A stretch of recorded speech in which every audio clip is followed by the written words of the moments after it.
Hello, everyone. I'm Barbara Ham Lee. Government shutdown, another fiscal crisis looming, parties fighting on Capitol Hill. What's going on? In North Carolina, lots of consternation over new voter ID laws and changes to the education system. And speaking of education, what's up with the infighting among board leadership at NSU and the governor asking for resignations? It's the second Friday of the month, so you know what that means. Roger Chesley, Carol Pretlow, Bill Thomas, and Will LaViste are here. It's the Another View Roundtable, right after this news from NPR.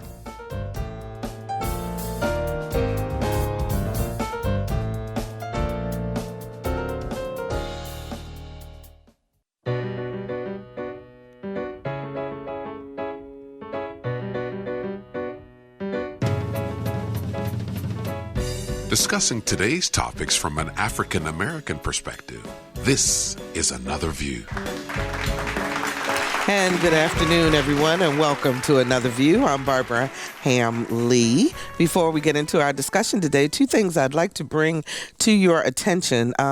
There will be a job fair called Let's Get Suffolk Working, Job Fair 2013.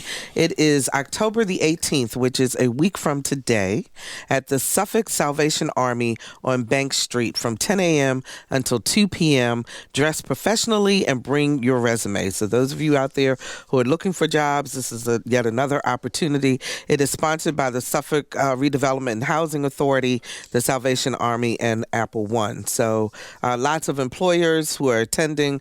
They're going to be there. They're going to do the interviews right on site at the Suffolk Salvation Army next week. So please check that out. And also, if you plan to vote in November, then Tuesday is your deadline to register. If you have not registered to vote yet, Tuesday is the deadline to register. And in order to be eligible to register, you have to be a resident of Virginia, a U.S. citizen, 18 years old, not registered and plan to vote in another state, not currently declared mentally incompetent by a court of law, and if convicted of a felony, your right to vote must have been restored. If you have any questions, you can go to SBE, S as in Sam, BE.virginia.gov, or call 1-800-552-9745. And I can't think of a better reason, with all the things that are going on now, for people to make sure that they are registered to vote. So our roundtable is here. If you're not registered to vote by now, don't bother. Please. Don't say that. No, that just says you're lazy and you don't bother. You're not up to date. You're not ready. Here, and as you can tell, our roundtable is here. And so I am so glad to welcome them once again. And Bill is already on his horn.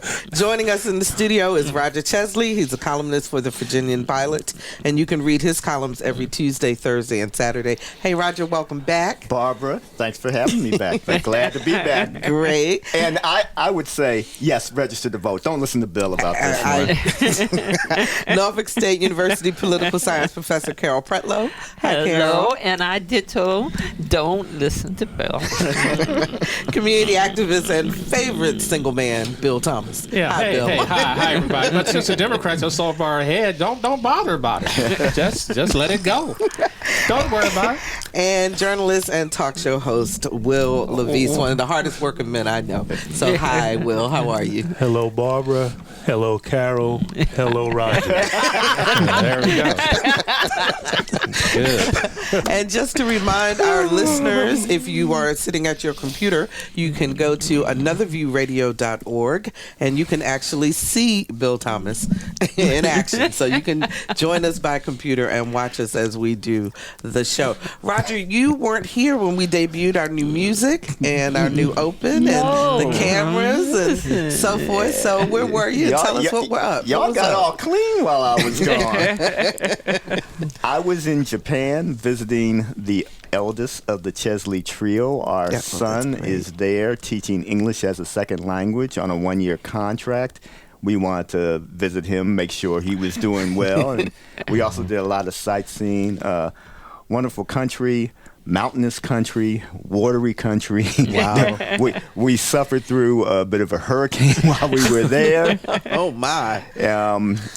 What I guess they call a Their version of a nor'easter? Right. Great public transportation system. I wrote about that in one of the columns when we got back. Clean country, a very conformist country in a lot of ways too. We were a bit of outliers, of course. We only saw about 3 other black people while we were there in the country. So we got a lot of looks. But a lot of people were also friendly too. They didn't want to take pictures good. with you. They didn't think you were. They didn't do that. They didn't do that though. No, that was my They would take experience. them on the slide with their cameras. I will tell you one real quick story. I went into one store where the clerk behind the counter, she didn't have her head up at first when we came into the store. She took one look at me and said, "Oh." That's like what happens in the United States. That don't have anything to do with your color.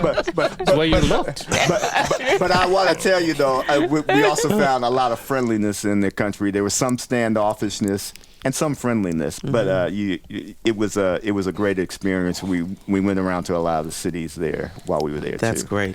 And is your son adjusting? Is he coming back to us, or is he going He to will stay be coming there? back to us early in the next year, but we Great. believe it was a great experience for him, and he wanted to get something of this. He originally had planned to go there a couple of years ago, but right about the time he was supposed to go, they had this tsunami and the earthquake there, and that prevented him from going at that time. So, what's up with our government, Will? I mean, things are just topsy-turvy. People are fighting each other. The government is shut down. You know, did you ever think that in your lifetime you'd see it this crazy? Yeah, I mean, it is. There have been others, as has been reported over and over. There's been other shutdowns, and when you go back even further into the country's history, before we, as a nation, sort of really adopted the rule of law, you had a lot of conflict and a lot of. I think we were talking about before. There was a time you could take somebody out for a duel. Yeah. That's true. So, It feels like they might want to try that this time. yeah. So, Bill, do you think we're going to make progress now that the Republicans apparently are going to come back with something that they think the president may be able to accept? The country need to accept the reality that our country is broke, bankrupt. We take in about $1.7 trillion in revenues. We spend about $2.8 trillion in expenses. We don't make enough to cover our bills. This is just something that's going to happen. What's going to happen when we have no more money? We aren't creating the kind of jobs and opportunities. There's no more manufacturing value-added base in America. And let me tell you what that means. There's no more car manufacturers. Somebody to make the steel, to bend the steel, to wrap the steel, to design the car, to put the flooring in the car, to put the tires on the car, put the radials in the cars. That industry has evaporated. There's no manufacturing here whatsoever. There's no steel production. We can't say there's no. There I mean, is- they are That's still typical. building cars That's here. typical Tea Party rhetoric. There's nothing anymore. Manufacturing in our manufacturing country core back. center. I mean, There come is on. no Okay, one at a manufacturing time. in Cleveland. There's no manufacturing in Detroit. There's no manufacturing in Illinois where they used to do it. But aren't there factories that are open down south? That Toyota's there and Nissan, I believe, has a factory there. But and all of the manufacturing key pieces, the steel, the manufacturing, the aftermarket stuff, the value-added stuff is produced and manufactured in other countries. They build components here. They break the components down. Therefore, we have no job base where people can earn family earning jobs. Therefore, like Virginia, like most states, we are bankrupt. We do not have enough money to take care of everybody's health. We do not have enough money to take care of everybody's retirement. We just don't have it. And we got to face that reckoning. But we have to do something about it, don't we, Yeah, Carol? and that was my question, Bill. We all got it. We know what the problems are. Now, not having a government is not the solution.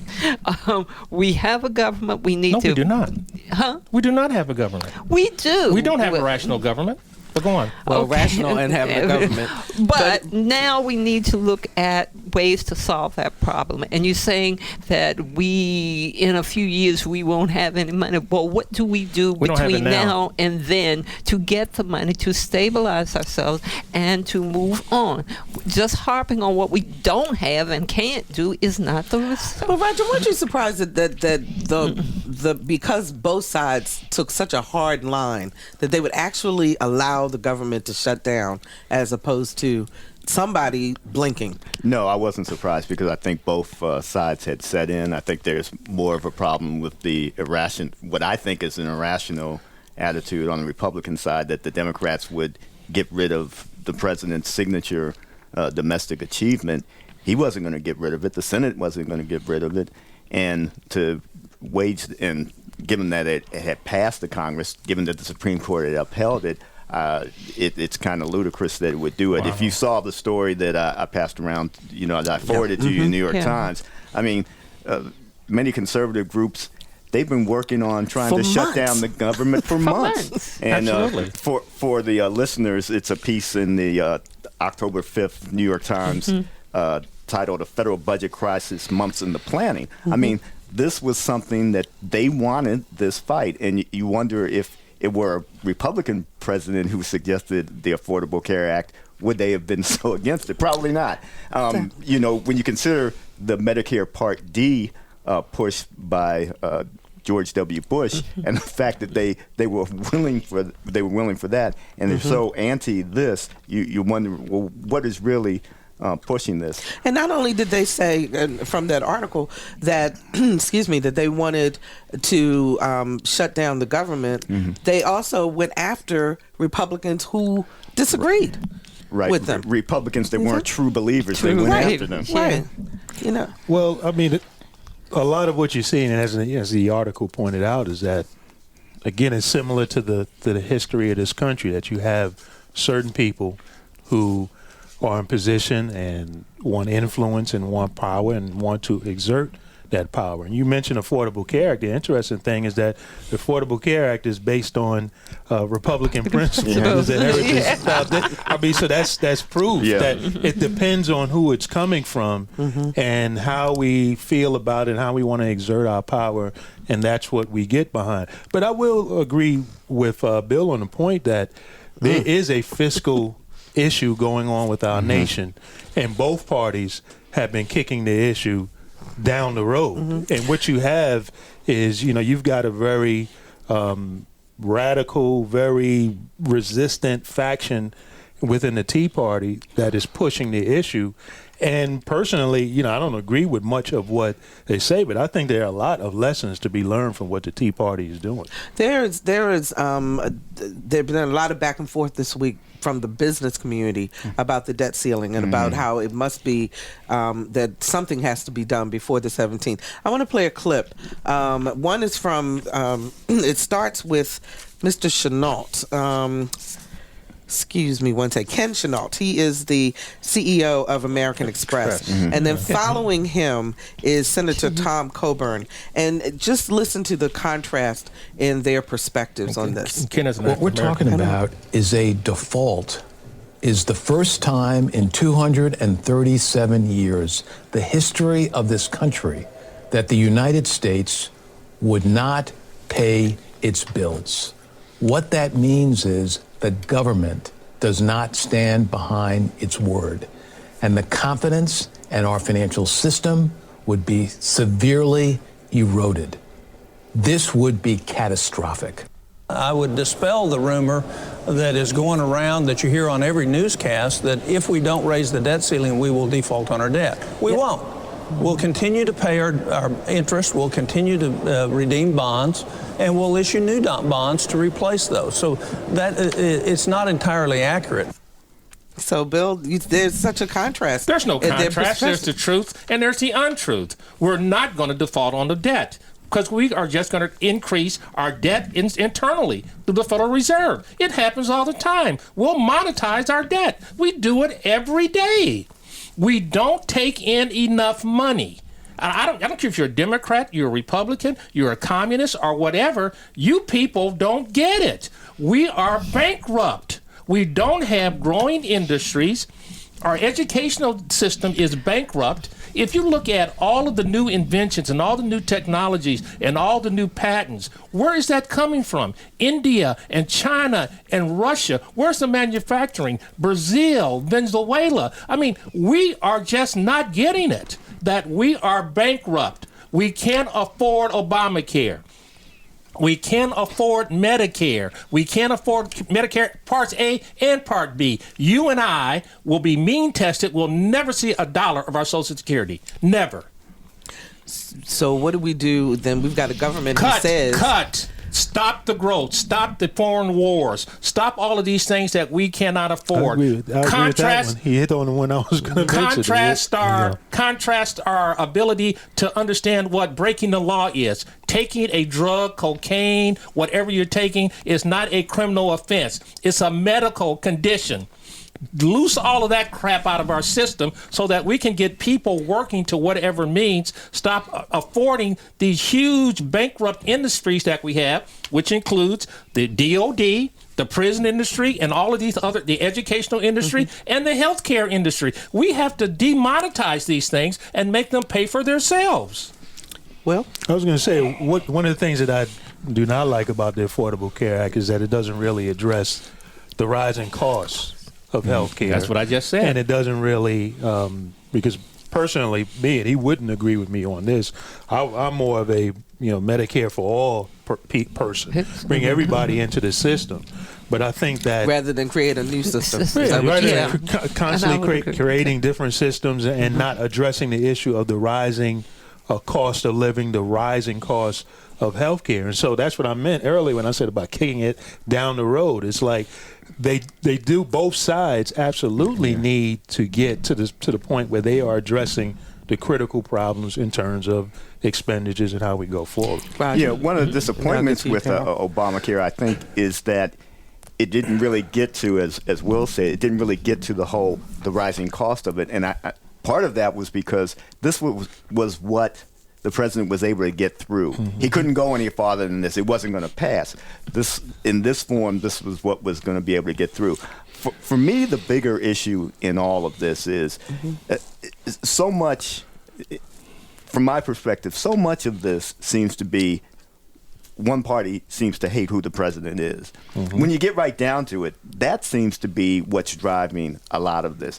And when that is so much of the issue, you really don't get to the underlying problems that are going on in this country. Because that's overshadowing everything. Look, Bill is right in the sense that we're spending too much and we're not taking in enough. So we don't really get to, okay, we need to do something about Social Security. We need to do something about Medicare as it is now.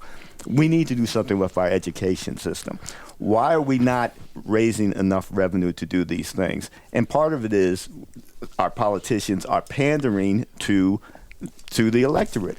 They know that people don't want to pay taxes, but they also don't want their Social Security benefits cut. Right. They complain if the cost of living increase doesn't go up each year with those benefits. They like Medicare. They like, these programs that, and for the most part, those programs go to the elderly, and those are the people that vote.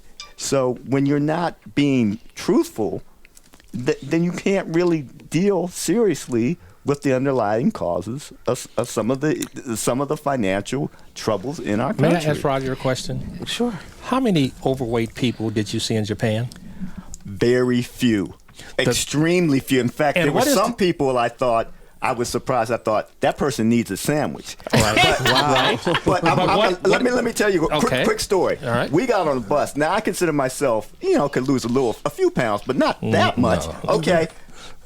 We couldn't sit on the bus together in the seats. Seats were too because small. they were too small. Because they were so small that you would not be able to get many Americans on that bus.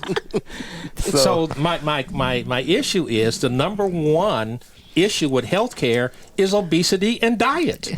We're eating this chicken that's no good. It takes you a month to get rid of a 12-ounce steak out of your system. We're eating this red meat. Ooh. We're eating all of these things that are creating a health condition that's unsolvable.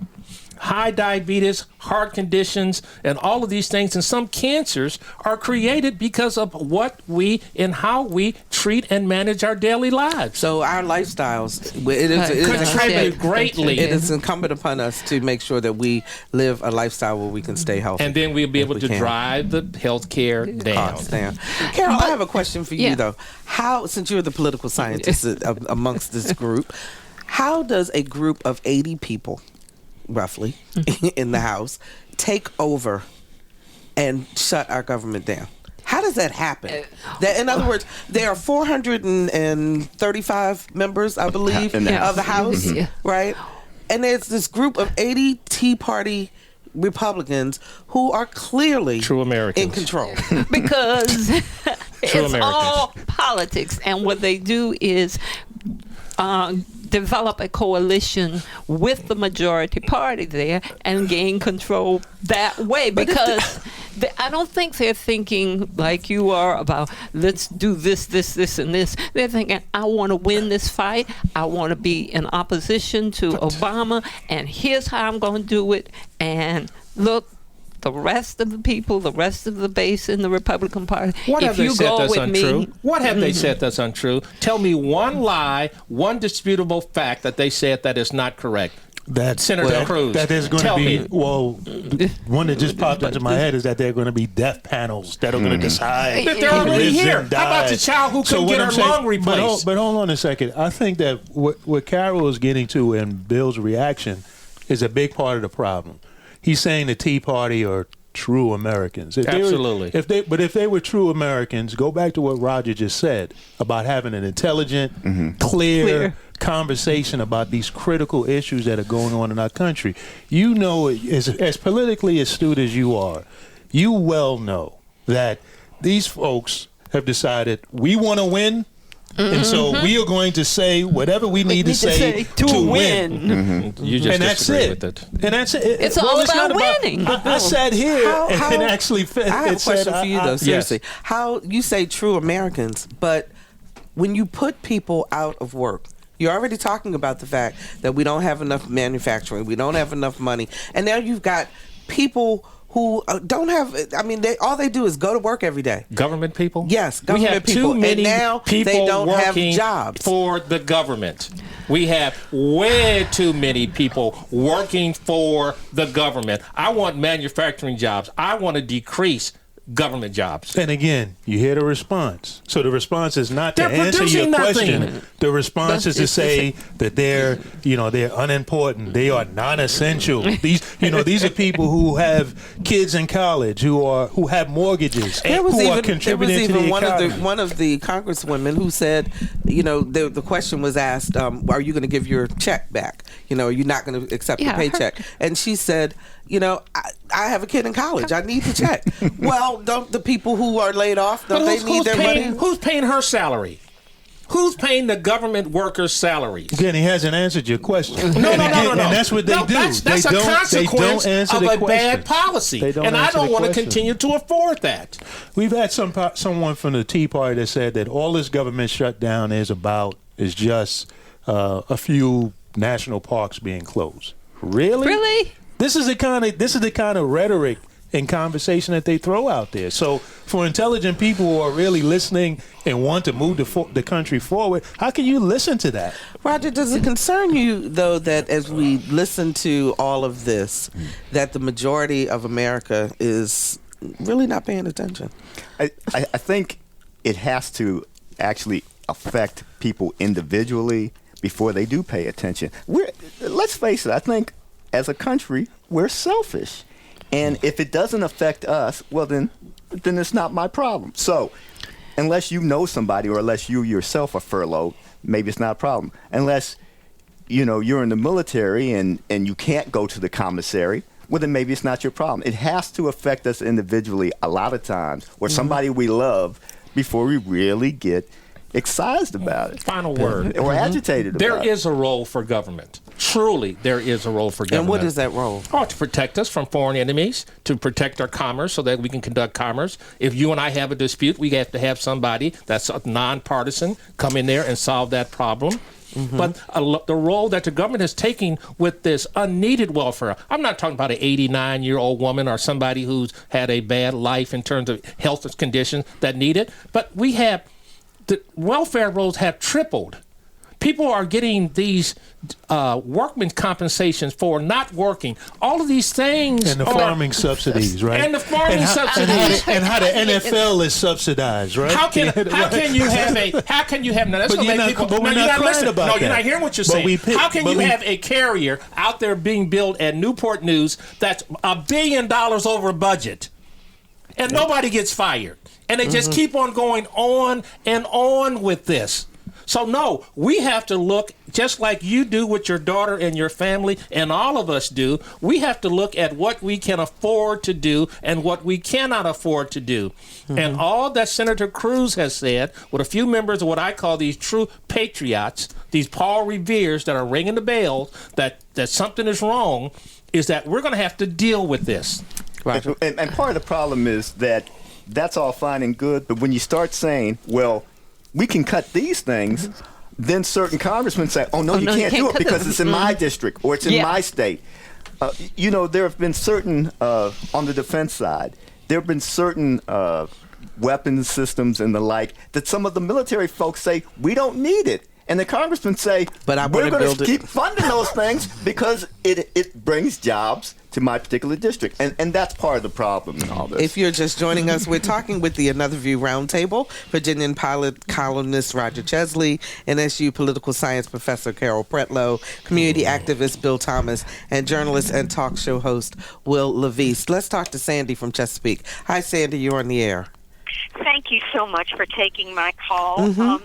I have 2 points that I sort of want to address. One is I was listening to Bill decry the lack of manufacturing jobs, talking about how the patents are no longer coming out of the United States. They're coming from Asia and India and China. And so we can't afford these social welfare programs. So what I want to understand, part one, is how come Sweden, Norway, Denmark, Belgium, Germany, France, those European countries can afford social welfare programs to support their citizens, but the United States can't, and i.e., I think the problem is the Defense Department and all the wars we are manufacturing. I agree. Second point is, then I heard Bill talk about how our lifestyle is affecting our health cost, which is true. Everybody in this country is too fat and too lazy, which we are. That's true. But he is such a libertarian and does not want anybody infringed upon. What are we going to do to change that? And I'll take my answer off the air. Thank you so much, Sandy, for that. I'll wrap it really quickly. In Scandinavia, which I'd been there, the people are productive. They do a lot of things, and they're very productive and resourceful, living in worse condition, cold condition, and dealing with them. They're not the world's policemen either, spending I don't know how much of our budget on defending the world and establishing democracy and other places. We can't afford to do that. So they are very, very diligent in what they are. They didn't fight World War II. They didn't fight the Korean War. They didn't fight Vietnam War. We don't know how much all these things have just pretty much destroyed our treasury. So that is one thing that they don't do that we do. And in Scandinavia, they all have guns too, so you can't come over and invade them because you have to fight them door to door. But what I'm saying is the fact that those are the things that people are self-reliant and individual responsibility that you'll find consistent in these different nations that are self-sufficient. Okay, Karen? I agree with you about defense cuts, but it has a spiraling effect because once you cut the defense budget, then you also have families who are reliant on those people who are in the military. And that's an excuse. That's an excuse. And I don't say, don't discuss it. When she was talking, why don't you let her talk? Hold on, let her finish. Stop acting like a Tea Party person. And then, Then, of course, if you're in a military community, those same people are buying resources. They're supporting businesses that operate in this community or in a community. And so then the businesses go down. So what I'm saying is it can spiral. We have to be selective and very critical when we think about cutting the defense budget. Oh, I didn't say cut the defense budget first. Cut these social programs first. Okay. So like I said, Go ahead. The issue with the extreme Tea Party types, again, is that they talk about the need for being fiscally responsible, which is true. And then, as Roger pointed out, when it comes down to making these cuts, how is it that always the least among us is who gets attacked? So then you got to question, okay, what do they really... What do these people really want? And hold on a second, because even when the government was shut down, as different factions would come up, they'd say, well, okay, let's fund that. And then let's fund that. But they don't want to open up the whole government. Why do you get to choose? Why isn't everybody working? Because they're trying to get the president to negotiate off this worrisome thing that we have, which is Obamacare, that's going to really, really accelerate the bankruptcy of America even faster than it is now. But on your other comment of non-productive people, let's get a bus and take that cam and let's go in some of these neighborhoods that have 25-30% unemployment and watch all the brand new cars, all the TV discs that are on these lots. People aren't working. They're taking advantage of our government. You can get a Obama phone. You can get free medical care through Obamacare. You can get food stamps. You can get housing assistance and subsidies. You don't have to work. There is no incentive for people to go to work. Bill, don't you believe... Black and white. Don't you believe that the people who are in who receive subsidies are people who need it for the most part? I do not believe that for the most part. I believe the most part don't need it. Okay. There are people that need it, but there are the ones who are being abused by the lazy, worthless people who don't need it. Okay, let me disabuse some of our listeners of some of the tripe that Bill just said. You know, the phone program was there before Obama. Yeah. The amount of food stamp benefits that are given, you and I would have a hard time living on the amount of money. So let's stop demonizing the poor. They are not. Nobody's demonizing. I'm demonizing the lazy. Bill, let me finish. Let me finish. You are not getting rich with subsidized housing, with food stamps. You're not getting it. If you delivered meals like I did for my church to Tidewater Gardens, you would see how some of these folks are living. They are not living great. So let's just stop that. They choose to live that way. It is unfair and it is not right. No, so please let's stop doing that. Let me do this. Move on. Let me do this. I want you to the other question I have about the Affordable Care Act. And I just did want to say one sentence from that story in the New York Times. If the law took full effect as planned, as many conservatives feared, it would be nearly impossible to repeal. Now, why would it be so impossible? Because so many Americans would like it. They would like the benefits from it. They would like what it was doing for their health. And I think that part of the issue also is that as we went ahead, October 1st came, people tried to register. You know, yes, there are issues with the computers and all of that. But the point is there are tons and tons of people who want to know about this. I want to play a clip, though, from that came from Real Time with Bill Maher from last Friday. And we cleaned it up. It's clean. But it's the reaction of people talking about what is the Affordable Care Act. Let's play that clip. What do you think about the Affordable Care Act? I think it's affordable. Tell me the truth. Do you know anything? Not really. Nobody really knows what it is. Of course, it's named after him. They're not going to like it. The worst thing about Obamacare is the first name, Obama. Why did he name it after himself? No, I think the Fox News named it after him. What are you hearing? Like Muslims are exempt from Obamacare. All the illegal aliens are going to get health care. You really think that? Well, that's what they say. I don't know. Fox News says that there's going to be death panels to decide who lives and dies. The death panels are basically you're going to get to a certain age and the insurance is going to get to a point where it's just not going to cover you and you're going to be left on your own. Obamacare for me is that medical chip that they're going to put in. It's a chip. It's about this big. They implant it in your skin, inside your skin. And when you go to doctors, you're going to scan it like a credit card. It's so Big Brother can keep an eye on you at all times. Wait, you genuinely believe that the United States government is going to put a chip in your arm? They want to. That's what I've heard. You're sitting here in the center of the media universe, and you're telling me Obamacare is going to put a chip in your body? I don't know how you don't know about it, but it's in the news. I mean, on the one hand, it is amusing, but on the other hand, well, isn't that scary? Absolutely. You mentioned I spoke at an event called Celebrate Healthcare that happened on the peninsula in Hampton on the launch, and one of the things I got a chance to speak with some of the workers that were actually answering questions and helping people to register, and the level of misunderstanding of this act and so much of what's going on was astounding. And for me, as a journalist who pays attention to what's going on in the news, we just sort of forget that the way that people still get their information primarily is word of mouth. And it really hit me. It's like, wow, how is it that you don't know the difference between the Affordable Care Act and Obamacare, that there is no difference? How do you, some of the things that we just heard.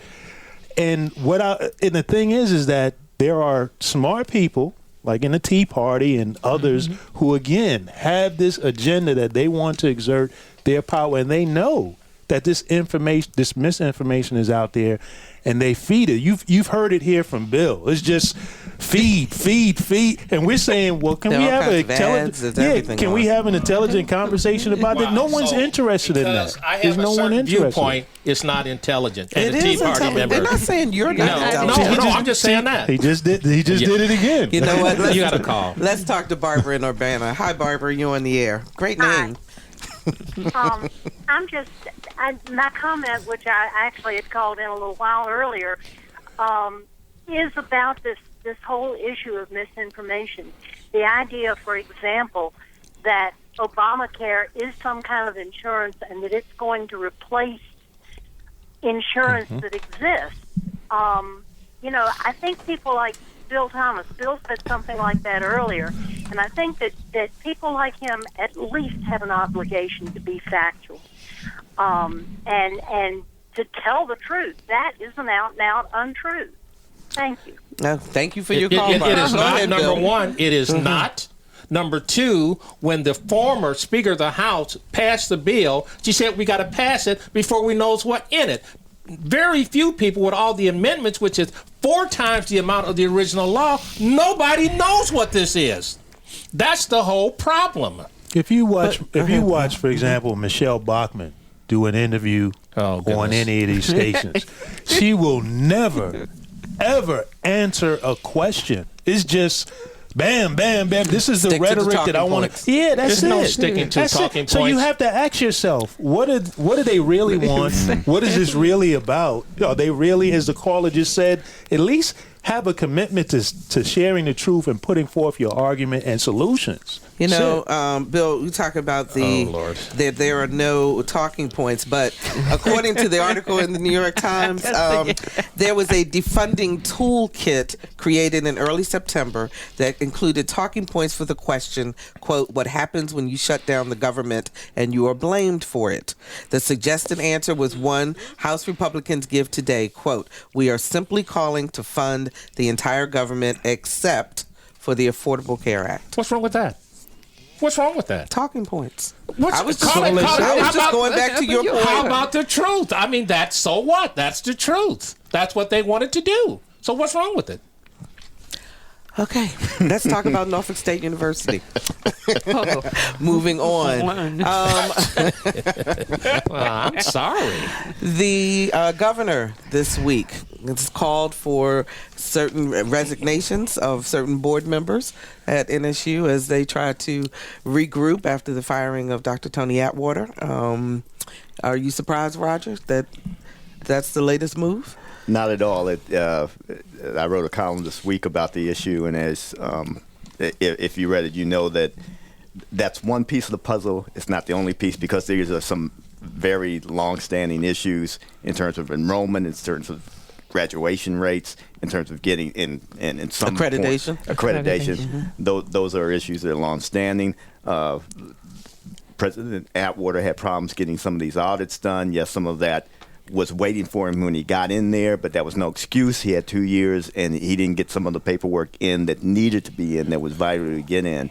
And, there's some question as to whether the board members who were there, whether they were exerting enough leadership, whether they were doing some of the things that they were supposed to do. One of the things I suggested in the column is you have to have people on the board who are not newbies to being members of the Board of Visitors, who have done this before, and you've got to have people who are concerned about Norfolk State on that board. It can't be just a political plum that can be thrown out. And believe it or not, I talked to Bill Thomas about this issue because he is a longtime member of the board of Christopher Newport, and he organized some of the minority board members around the state into an organization to serve as networking and support and mentorship. Bill, you want to talk about that? Sure. And I always hate to say first time, but a lot of the new board appointments, especially African Americans, are first times. And what they really didn't understand was the law. What you were given by the governor and by the General Assembly, and what your responsibilities are. It's not micromanaging the university, it's governance, to make sure that the reports get on time, that you have some standards for accepting on admissions and enrollment policies, that make sure that all your ducks in a row in terms of what is the pipeline that's serving your institution, and then how you can grow your institution, the faculty and the staff, to support that particular matter. I've always said, since I've been on the board, and that's been since 1999, is the fact that minority institutions, HBCUs, and majority institutions are treated differently. And real quickly, which I discussed with Roger, the pipeline to Norfolk State and Virginia State is coming from urban schools like Norfolk and Richmond and Petersburg and Portsmouth. Those are where the pipeline is coming. In terms of students you're talking about. That's where they're coming from. Okay. Then you want those students to graduate from college in 4 years. It's not going to happen. And it's not going to be the same as if your kids or my kids or our kids going to go to where they go, VCU or UVA or wherever.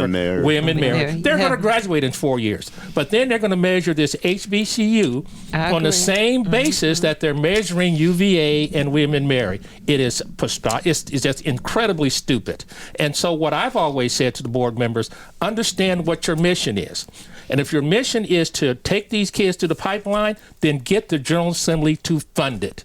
Norfolk State's problem and Virginia State's funding problem is they're not getting enough money to service the population that they are servicing. So in other words, catch them before they come to the university level. Set up summer camps or set up whatever to get this remediation out of the way so it doesn't impair your enrollment counts, your graduation rates, and your funding of all these things. Otherwise, you're never going to be successful. So Carol, is that what the problem is that the students that come from these pipelines aren't college ready, so therefore they spend their first 2 years or so in remediation as opposed to the 4-year graduation. I do agree with Bill on that. And at one time, many years ago, there was something called Upward Bound. Yes. And students were in Upward Bound to prepare themselves. So essentially, a lot of students, and most of them are very, very bright, very intelligent, but they are juggling family responsibilities, work,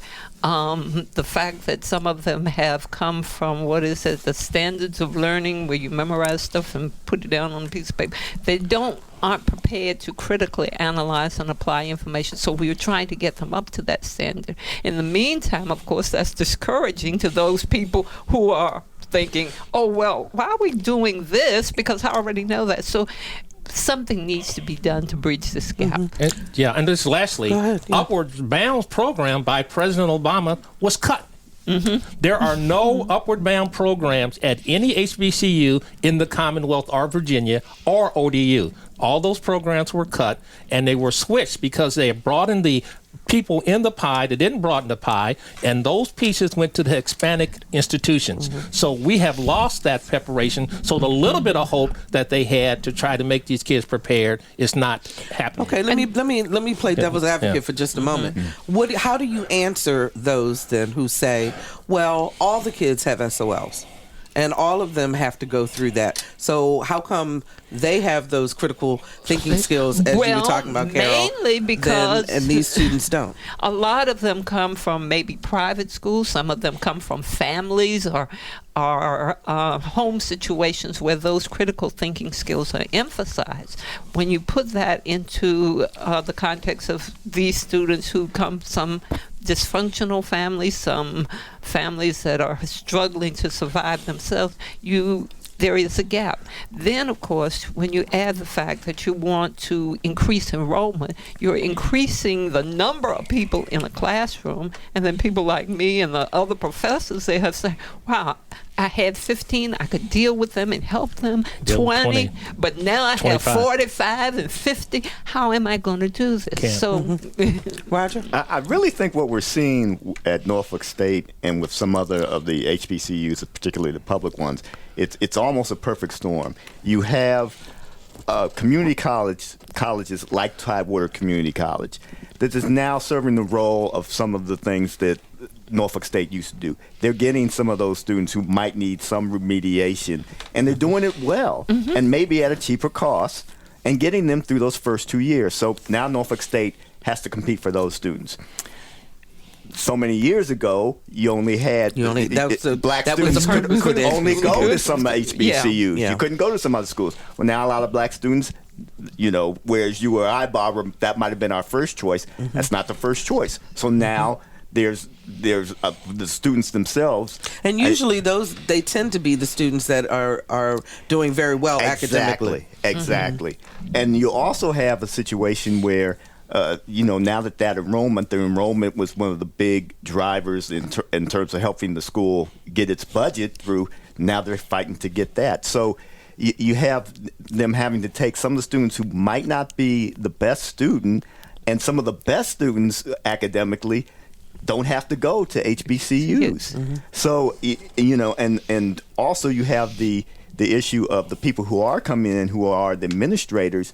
They have to do a decent job of making sure the papers are signed, the audits are taken care of.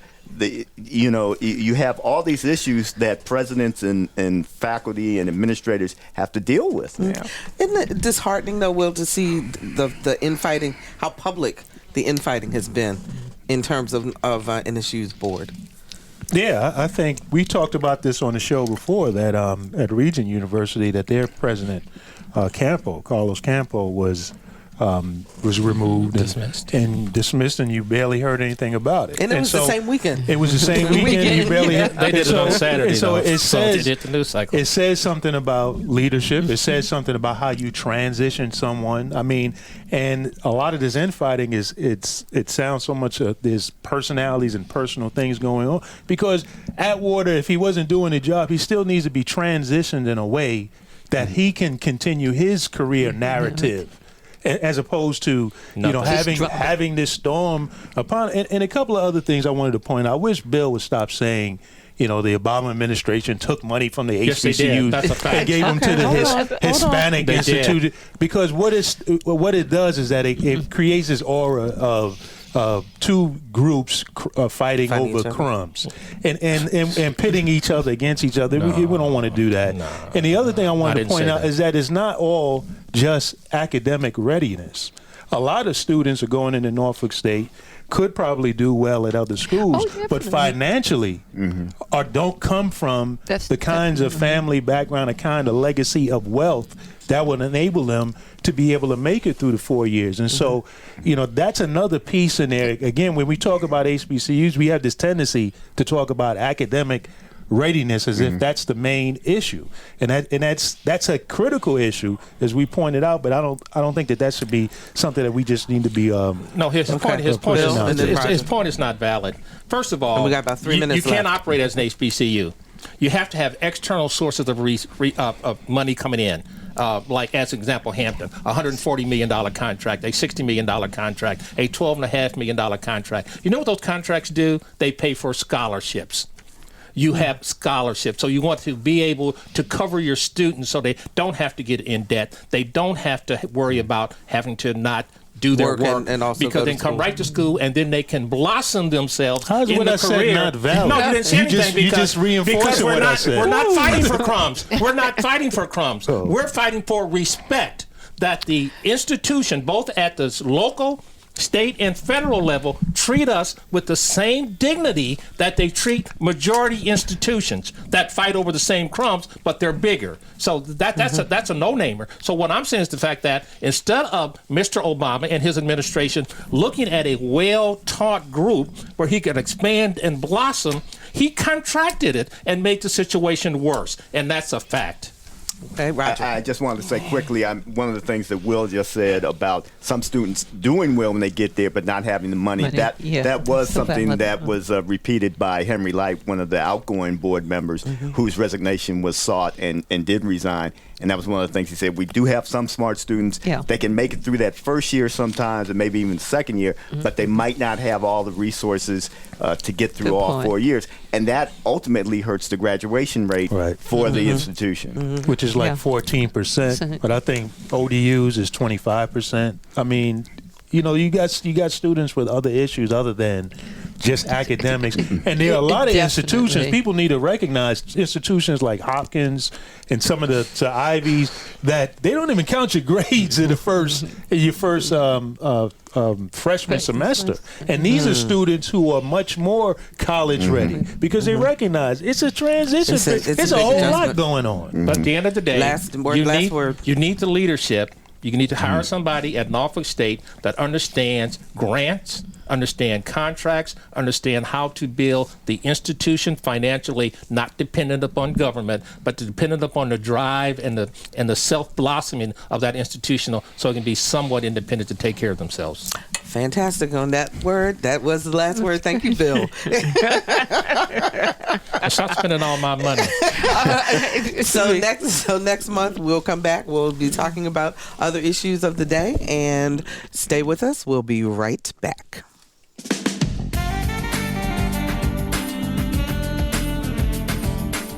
Hi, I'm Daphne Maxwell Reid, and if you'd like to have another insightful conversation about the African American community, join us on Another View, WHRV 89.5.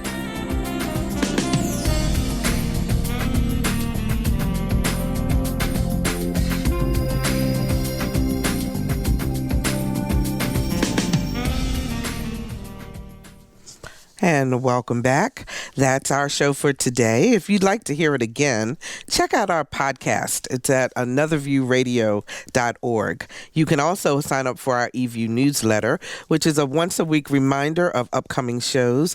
And please like us on Facebook. And as I was telling you earlier, you can also go to our website at 12 noon and actually watch us do the show live. It's pretty cool. Absolutely. Next week, we're going to have a conversation about African Americans and Native Americans and look at the history of these two groups and how they've been able to live together or not.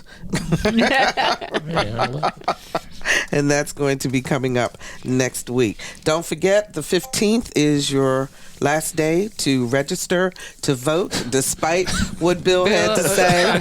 Please get out and vote. Definitely. I thought that was already up.